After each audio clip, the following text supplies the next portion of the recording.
ropes. I'm co-founder of the Headlock Headline, Stephen Faust. Over to my left, here is referee Bob, also known as the co-founder of the Headlock Headlines, James Brickhouse. And our special guest over here, to my left, he helps run Pro Wrestling World, and he is also the owner of Adam's Pro Wrestling Company, Mr. Adam Morkel. Welcome.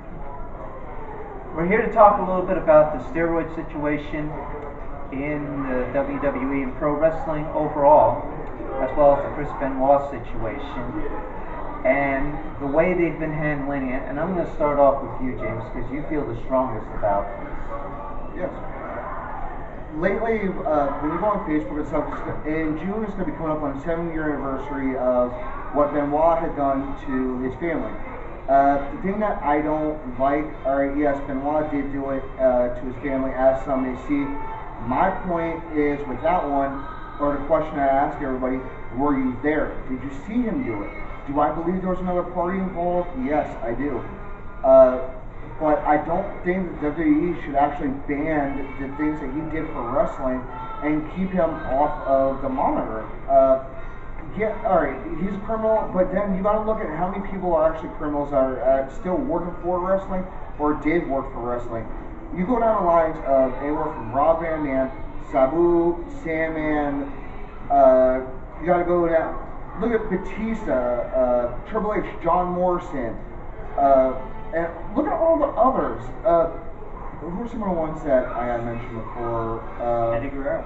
Eddie Guerrero, he's one, and he's also in the Hall of Fame right now. Not listing the office. But there's just, I went online today, I found 47 names of people that were suspended from wrestling for using steroids. Scott Steiner, come on, dead giveaway. I really, in my opinion, I don't think the WWE should ban Benoit from what he done. Don't concentrate on the bad that he did, concentrate on the good that he did for the company. Adam, your thoughts? Well, as far as the Benoit situation, a lot of speculations happened whether he did or he didn't. Roid rage is a bad thing, and it's proven that it does happen. However, I know of no previous incident that it had led to such a tragic event, and since that, I've not seen anything that's happened that bad, which leads me to believe that there was another party, kind of like Brickhouse was going, whether it be other people who didn't like Benoit, or they didn't like his family, or it was just wrong place, wrong time situation. It happens even in independent wrestling as well as pro wrestling, so it's not just the major leagues, it's a problem facing wrestling. Okay, now I have to step in, and here's what I think, and both of you are probably going to disagree with me on this. Number one, there have been a ton of wrestlers, yes, that have been using steroids. It has gone down all the way down into the 1970s. But here's the deal. When they did the autopsy on Chris Benoit, and they looked at his brain, they said that his brain was the equivalent of an 85-year-old man that had Alzheimer's disease. This isn't just roid rage we're talking about. We're talking about severity of concussions as well. As you said, no, how can you tell nobody was there? We have had police there. And it's been 7 years, as you said.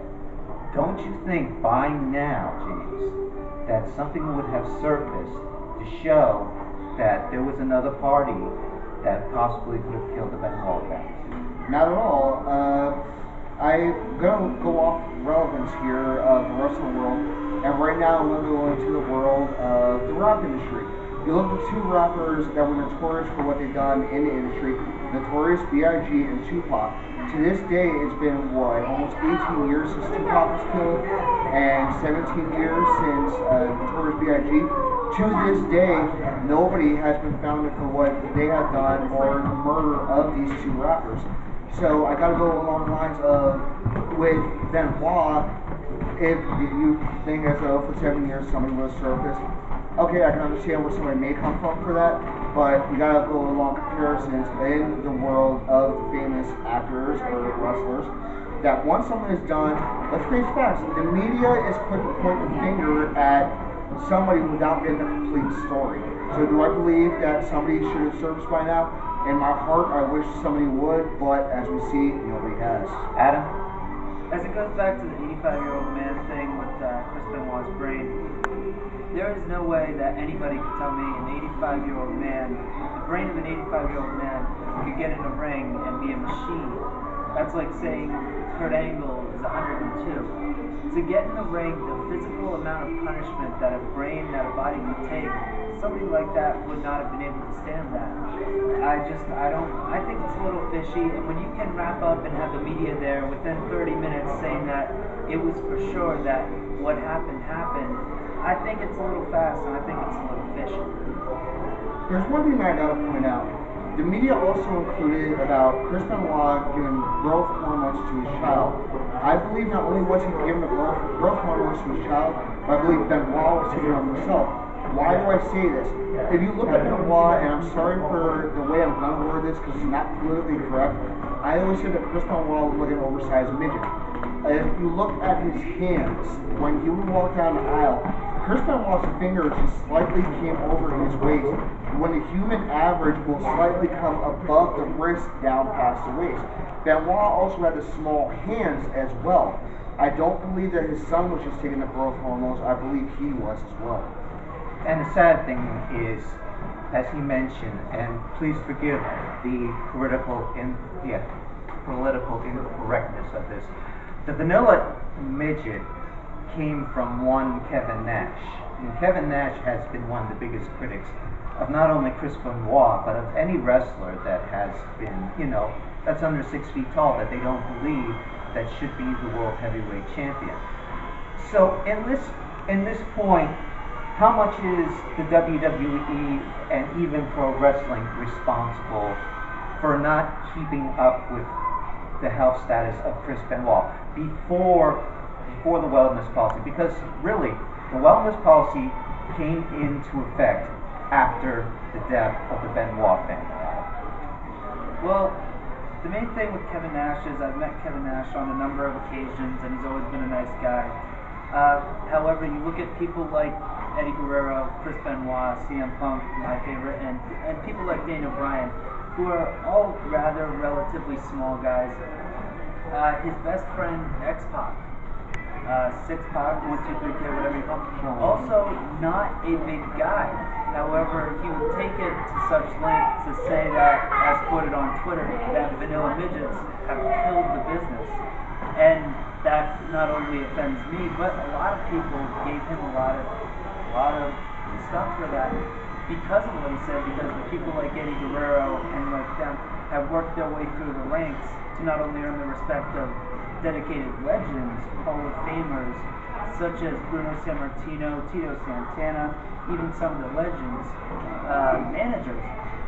They've done a lot of work, and for somebody to say that, it's deeply offensive to somebody who's a true wrestling fan like me, I'm sure as well as these guys.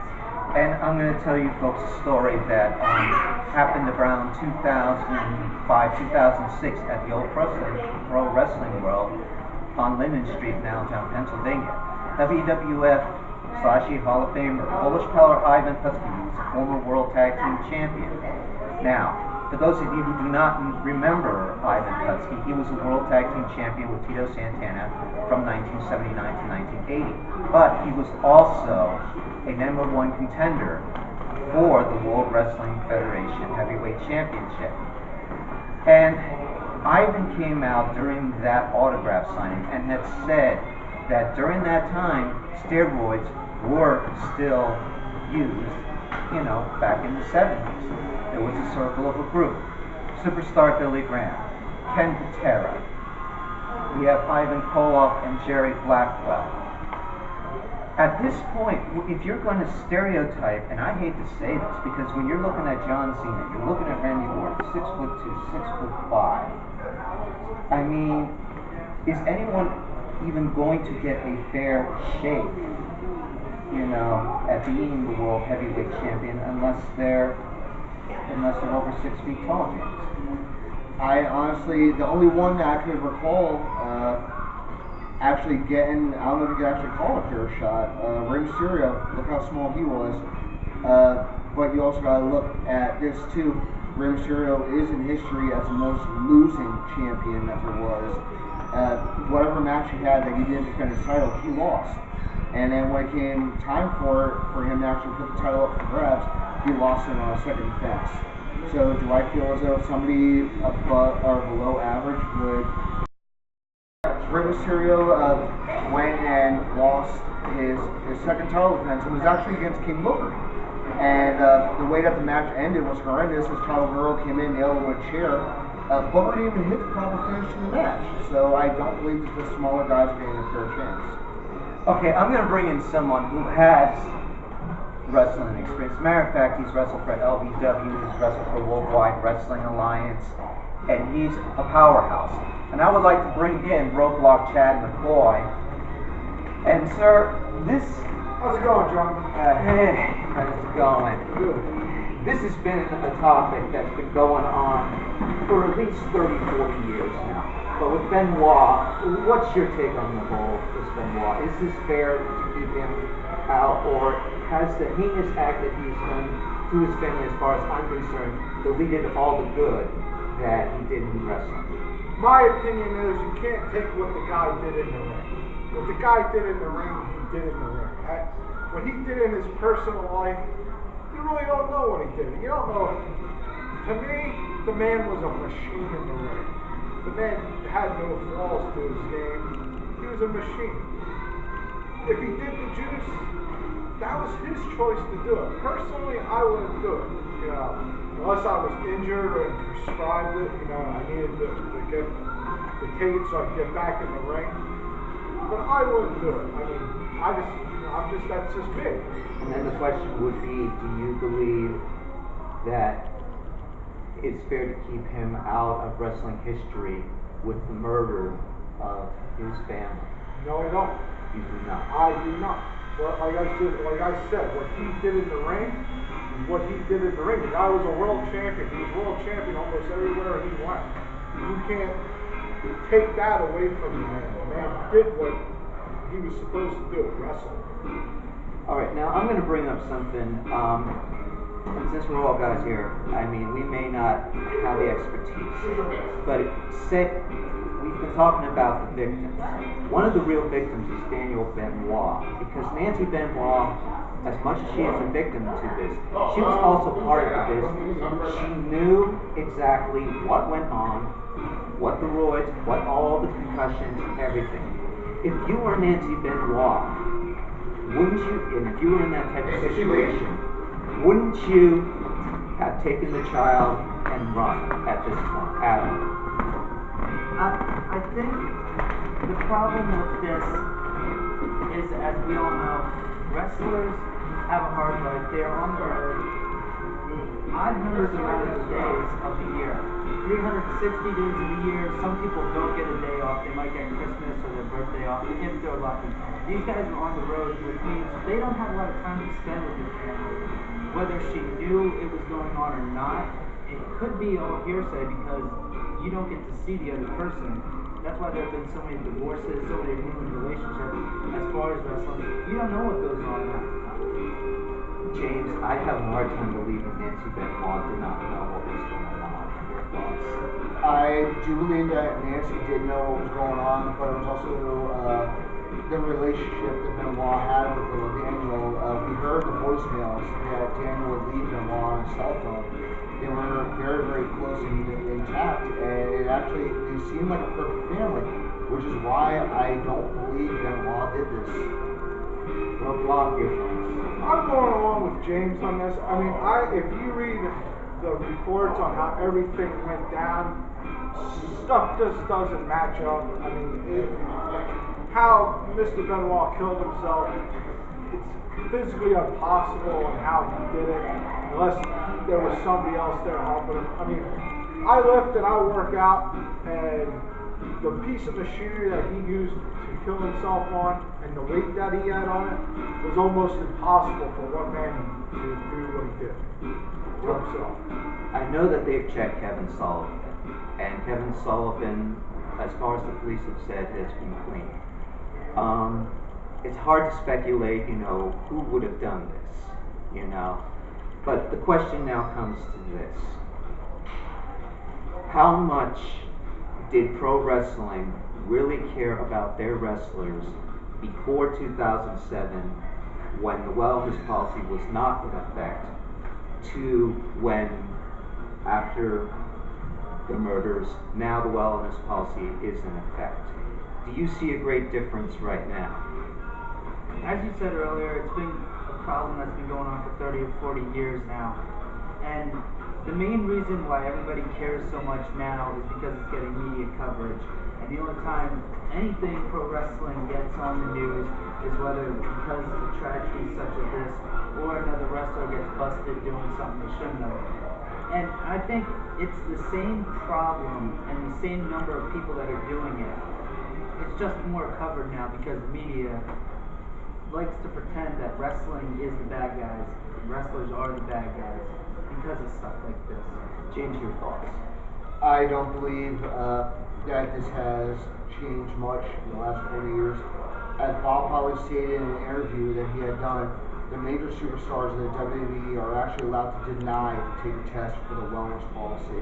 Therefore, I don't believe that's changed. I don't believe it's run fairly. So if that's the case, then really this wellness policy has become a farce. It's null and void. It's more or less, it's just a joke. Roadblock, your thoughts on this? In a way, I agree with both Adam and Roadblock. I mean, you got to look at the WWF. Vince McMahon has so much money into these guys. He has to push them. He can't let them sit. So they got to do whatever they can do to get into that ring and go. I mean, like I said before, I wouldn't do it. I mean, it just takes too much of a toll on your body.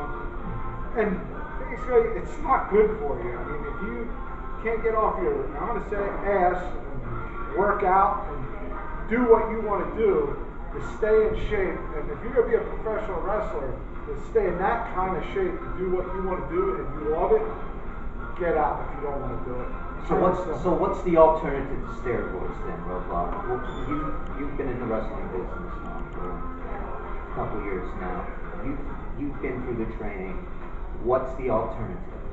Keep training all. I mean, you never stop training in wrestling. You always keep training. You keep working at it. Stay at the gym. I mean, if you are sore and beat up, I suggest that I am one of the guys that do it. I go to a chiropractor. I mean, they are great for the body. They give you, they massage you, get you going again. But I don't do the juice. And what about vitamins? Anything? Take your I mean, do what Hogan said in that aspect. Take your vitamins. I mean, get your sleep. Train. Lift the weights. Just don't do the juice, because in the long run, it's gonna get you. Well, we're gonna have to wrap this up. But before we do, a couple reminders. On February the 22nd, here at Pro Wrestling World in Allentown, Pennsylvania, we're gonna have AJ Styles here. Mr. TNA himself is going to be here, as well as Sir Mo, former World Wrestling Federation World Tag Team Champion. He's going to be here February 22nd. And a couple shout outs. First to Rosie, Matt, and Ahoy. Get well soon, brother. Get well soon. We heard that he has been having problems with his heart. We pray for him. And we also pray for Bobby Eaton, one half of the Midnight Express. He was also here at Pro Wrestling World. He's been having problems with his heart, diabetes, and an ulcer, and he's just been released. So, for Adam Warfel, for James Brickhouse, and for our special guest, Roadblock, Chad McCoy, I'm Stephen Faust. Thank you. Good night. And we're out.